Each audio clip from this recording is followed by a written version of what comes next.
What was the last solid year you had? For me, it was 2016. I had just graduated from college after having to take a medical leave of absence because of my heart condition. In the spring of 2017, I had landed my first big girl job and was excited about where my life was headed. But then in September of that year, I was laid off. I was feeling bummed about the layoff and needed something to look forward to. Then my sister and I were gifted tickets to the Route 91 Harvest Festival in Las Vegas. We packed our bags, excited to make new friends and dance our troubles away. This was going to be a 3-day-long festival. On the first day, I wasn't feeling well, so we left early. On the second day of the festival, I was still feeling lightheaded and weak, so we showed up late. On the third and final day of the festival, we were determined to make it the whole day through. We made it to 10:04 p.m. At 10:05 p.m., what sounded like fireworks went off. I had a gut feeling that this wasn't fireworks, and when I looked up in the sky, it was confirmed. Rounds and rounds of bullets began hitting all the concert goers. My sister and I got on the ground. As we laid on the cold ground, Allie and I held hands, like what you see in the photo. We repeated, "I love you," to each other. I remember telling myself to take deep breaths because I knew that once I got hit by a bullet, I'd be better to respond to it if I was relaxed than if I were panicking. I remember squeezing my sister's hand and just repeating, "I love you." She kept repeating, "I love you, Case, keep your head down." She was looking up, trying to figure out the next move for us. I remember the sound of my sister's voice when she looked up and she saw a woman's head bleeding. She said, "Case, her head is bleeding, her head is bleeding." And in that moment, that's what made it real for me. I knew that at any second, I could die or my sister could die. So I just kept pulsing her hand and repeating, "I love you." She said, "I love you too, Case, but we're going to get out of here." I remember being on the ground for what felt like an hour. I felt liquid touch my leg, and I wasn't sure if it was my blood, the blood of the woman next to me, or somebody's spilled drink. I continuously held her hand, and she said, "We need to get up." So we got off the ground. We hopped the fence and ran beneath the stage. While under the stage, we sat behind a 2-foot-tall concrete block. We pulled our legs in to protect our vital organs. And this is when I called my mom. "We're in the middle of a mass shooting," I said. My mom instinctively began singing to me. She sang "You Are My Sunshine," which has been my favorite song since I were a little girl. I sang it along with her, amongst the sounds of screams and crying coming from those around me. After being on the phone for a few short minutes, my mom noted that it sounded like things had quieted down during our conversation, and that she thought Allie and I should run again. So my sister and I ran from beneath the stage, out into the open and through the parking lot. As we ran, we saw pools of blood, discarded items, and crowds of very confused people. My sister knows how difficult it is for me to run because of my health conditions, so she encouraged me to push on. She was holding my hand again and saying, "You can do this, Case." We ran to a building. We tried to open it, but the door was locked. This is when I decided to call my brother and let him know what was going on.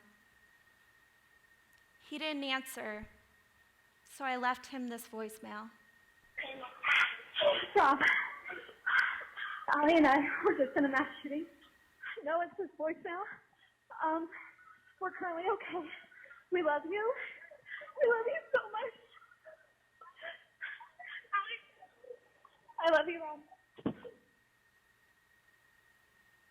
After I hung up the phone, I spotted another door on the building. I ran over to try it, and it was unlocked. My sister and I ran inside. Both of our iPhones were near empty, so we searched the room for supplies. We desperately needed a phone charger. My sister found a phone charger and held it up. "Figures, they're Android users," she said. Using what little phone battery she had left, my sister called her friend, who was a Las Vegas local, to come and save us. Once again, we needed to run. We left the safe space in the building and ran back outside. At this point, we still had no clue where the shooter was. As we were running, I was thinking, there's no way I can continue to run. But then something amazing happened. I experienced runner's high. That feeling when pain transitions into effortlessness, and it's almost easier to keep running than it would be to stop. I saw the truck in the distance, and my cowgirl boots felt weightless as we sprinted. When we arrived, we piled in as many survivors as we could. My sister and I sat in the cab, holding hands. This was the first time that either of us had cried during this whole ordeal. I had just survived the deadliest mass shooting in modern US history. The next couple of years were an adjustment. I was diagnosed with post-traumatic stress disorder and began experiencing extreme insomnia. Things that I often enjoyed, such as going for walks, would become a trigger for me. A lot of the crosswalk buttons that you press sound like machine guns. I would then loathe New Year's and the 4th of July because all of the sounds were a reminder of that day. I was adjusting to my new normal when in February of 2020, I was involved in a horrific car accident. The paramedics used the jaws of life to get me out of my car. I was taken away in an ambulance, and in the emergency room, the doctor informed me that I had broken both my right foot and my left wrist. I was working full-time as a model and artist and could do neither one of those things, as I was now wheelchair-bound. My wheelchair was too large to fit into my apartment, so I had to move back home. I still had bills to pay, even though I was unable to work, so I had to adapt. I thought, well, my right hand still works, and I can do digital artwork, something I had never done before.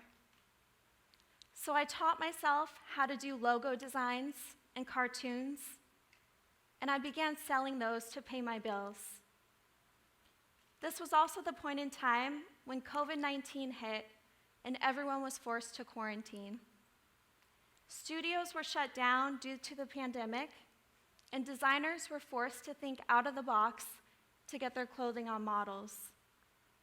So I began modeling remotely, with designers sending me their apparel and a photographer using a long lens camera to get the shots in social distance. Once my wrist was healed, I was put into a walking boot. I was using a scooter to get around, so I would wheel my scooter to whatever area we were going to shoot. I would take off my walking boot, exposing my very atrophied leg and my swollen foot, and we would get the shots without the designer ever knowing that my foot was still broken.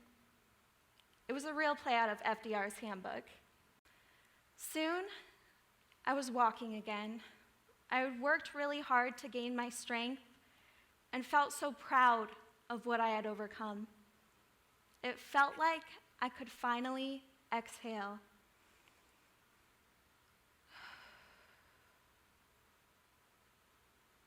But then in April of 2021, my entire world came crashing down.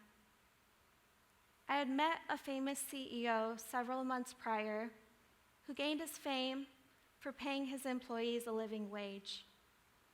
Him and I bonded over shared interests and political beliefs, but over time I would discover he wasn't who he said he was. He had a long history of abusing others and had hired PR teams to cover it all up. He began berating and insulting me when I disagreed with him, and on the last day that we spent together, he sexually assaulted me. The following day, I filed a police report, anonymously. I feared having my name attached to what he had done to me. I went and I had a rape kit done. At the hospital, the doctors scraped beneath my nails, checked my body for injuries, and took photos of me. I spent the next few weeks lost, suicidal, and frustrated with the lack of response from the police department. The only thing that kept me going during this time was my artwork. This piece depicts the mask that I wear every day, pretending to be fine. And I'm giving myself permission to take that mask off. Later last year, I received an email from a journalist from the New York Times who asked me if I'd like to go on the record. At first, I wasn't going to go on the record. I know so well what happens to women who speak up against powerful men. But I thought about the women he silenced, the women he abused, the women he would harm in the future if I didn't speak out. And I knew my voice needed to be heard. So I went on the record, having my name, my face, and my survival story shared for the world to see. When the article was released online, I was met with both hate and support, but I chose to focus on the support. An 18-year-old wrote an inquiry on my website and said, "Kacie, I don't know what it's like to endure the trauma you have gone through, but I hope you find peace in knowing that your response to this trauma has inspired me and hopefully millions of others to stand up for what is right." After experiencing all of these events, I've learned a few things. First, trauma is isolating. People don't know how to respond to you when you've been through something life-altering. Your relationships will change, including your relationship to yourself. When we experience something traumatic, there's often a lot of shame that comes with that. We can experience a loss of self-esteem that can be debilitating at times. But what I've found is that there's strength in our stories. And by using our voices and sharing our experiences, we can heal not only ourselves, but others too. Trauma is compounding. When I was assaulted last year, my brain did this thing that I call the conveyor belt of sadness. This is when you go through something and your brain decides that it's a great idea to remind you of every terrible thing that's ever happened to you in your entire life, all the way back to being bullied as a child. During these moments, I like to think of myself as a child again. I can see that little girl who was bullied and tormented by her peers, and I know the pain behind her smile.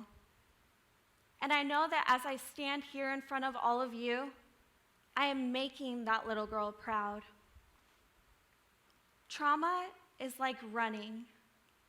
It's especially difficult in the beginning. But over time, you'll get into a groove and you'll find your stride.